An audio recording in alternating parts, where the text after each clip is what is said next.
Hari begitu dingin, bukan karena hujan semalam saja, akan tetapi seharian dan berlanjut esoknya.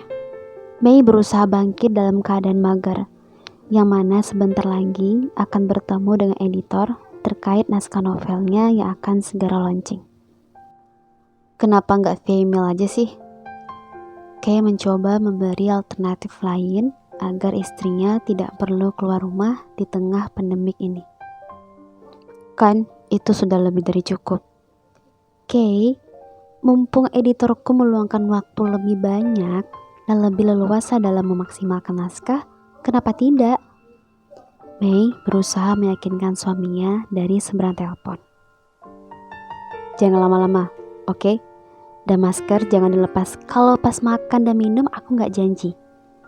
Kay di seberang sana memutarkan bola matanya. Ya, jaga jarak. Dia kehabisan kata. Oke sayang. Assalamualaikum. Waalaikumsalam. Alunan musik jazz di restoran itu tak memekakkan telinga. Justru menggoda wanita berumur 26 tahun itu merebahkan diri dan segera ingin memejamkan mata. Sedari tadi ia terus menguap. Ia melihat jam tangan. Sudah lewat 30 menit dari waktu ketemuan. Mei juga sudah memesan ice lemon tea, dan ia 5 menit yang lalu sudah memesan menu makan siang. Rencana mau memesan barang editor pupus. Mei pun mengecek sekali lagi chat bersama dengan editornya. Tunggu ya, saya lagi masih ada urusan mendadak, sebentar lagi OTW. Pesan tersebut sudah 15 menit berlalu. Mei juga sudah menghubungi, tapi tidak aktif. Males deh kalau kayak gini. Senyum di wajah Mei jangan diminta lagi. Ia sudah membenamkannya. Kesalnya belum hilang dan ia bukan ahli memanipulasi wajah agar terlihat baik-baik saja. Waktu pun berlalu dengan rasa menyebalkan. Beberapa waktu kemudian, Mei, salah seorang wanita diperkirakan berumur 40 tahun mendekati meja Mei yang mana ia kini sedang tidak bersemangat. Ya, ia mengernyitkan dahi. Maaf, siapa? Saya Karin, editor kamu. Mei masih dalam ketidakmengertiannya. Ia berusaha mengingat. Ah iya. Ia pun berusaha tersenyum walau tipis. Maaf banget saya terlambat, gak biasanya begini. Wanita itu langsung duduk berhadapan Mei. Tadi ban saya bocor, rencana mau naik taksi, tapi dompet saya ketinggalan. Khawatir kamu menunggu tanpa kabar, saya segera pesan. Tak lama setelah itu HP saya mati. Astagfirullah. Wanita yang bernama Karen itu berbicara sudah seperti ngerap. Mei hanya mengangguk. Ia masih bingung bagaimana dengan dirinya yang masih kesal. Ia seakan tidak punya ruang untuk mengutarakan lebih dulu. Mei, saya benar-benar minta maaf. Mei terdiam sejenak. Mbak Karin, makasih atas waktunya untuk hadir menemui saya. Tapi ia menggigit bibir. Saya benar-benar merasa kesal karena lewat jam pertemuan. Karin mengangguk paham. Tapi mendengar keadaan Mbak tadi dan lagi-lagi sudah menyempatkan waktu, saya ucapkan terima kasih dan maaf atas keterus-terangan saya ini. Karin malah tertawa. Saya suka kejujuranmu. Kamu kalau masih kesal tidak apa, sampaikan saja, jangan ditahan. Kamu punya hak. Saya juga akan seperti itu jika jadi kamu. Mei menghela nafas berat dan terdiam. Sudah makan siang? Tadi baru pesan. Oh kalau begitu saya pesan dulu ya. Saya juga belum makan siang. Dua wanita itu ternyata dalam keadaan kelaparan. Makanan yang di piring tandas, hanya menyisakan tulang belulang. Alhamdulillah. Karin tanpa menunggu waktu lagi mengeluarkan sebuah berkas dari dalam tasnya. Saya tadi dalam perjalanan sudah menyiapkan mengedit naskahmu. Mei menyambut berkas tersebut, lalu segera membuka halaman demi halaman dengan cepat. Ini sudah semua, Mbak. Karin mengangguk. Cerita kamu luar biasa, Mei. Saya yakin jika jadi buku akan laris manis. Mei merasakan pipinya memanas. Senyum itu mulai terbit. Tapi apa ini kisah nyata kamu sendiri? Mei termangu. Ia tidak tahu harus jawab apa. Benar kan? Wanita penggemar es krim itu mengangguk. Tidak semua kisah nyata dituliskan. Ada beberapa yang fiksi juga, tapi gak banyak. Karin mengangguk paham. Namanya terinspirasi dari kisah nyata.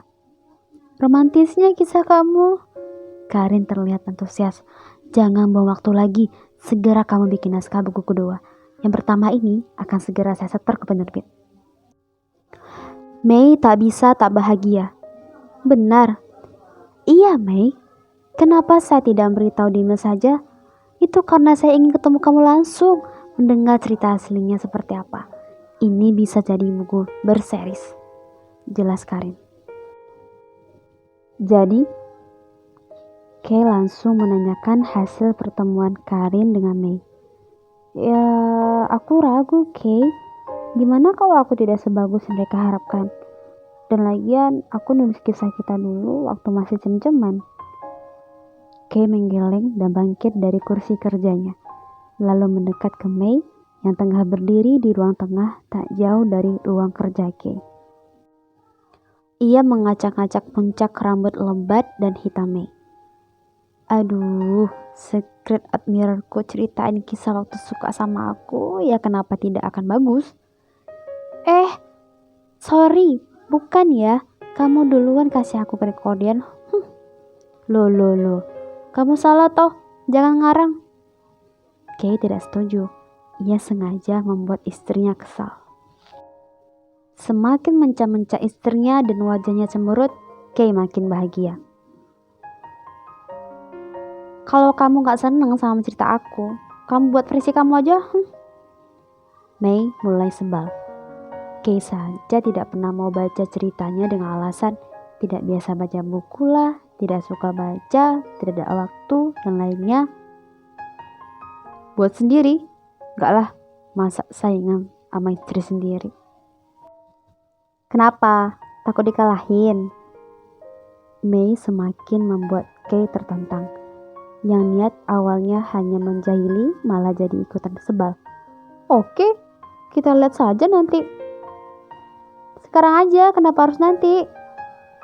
Kay menghela napas panjang. Sepertinya pertengkaran kecil ini harus segera diakhiri. Kay pun memeluk Mei dari belakang. Ia merangkul hangat istrinya. Mei sayang, maaf ya.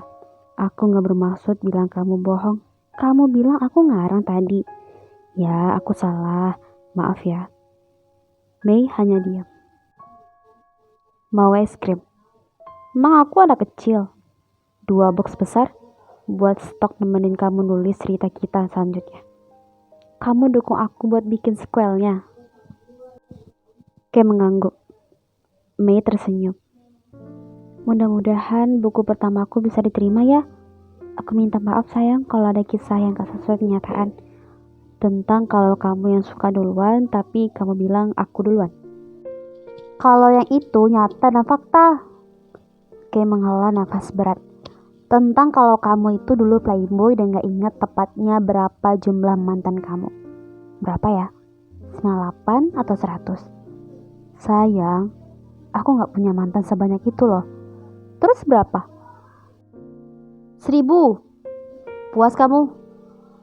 Suara Kay memekat telinga Mei. Wanita itu terbahak-bahak.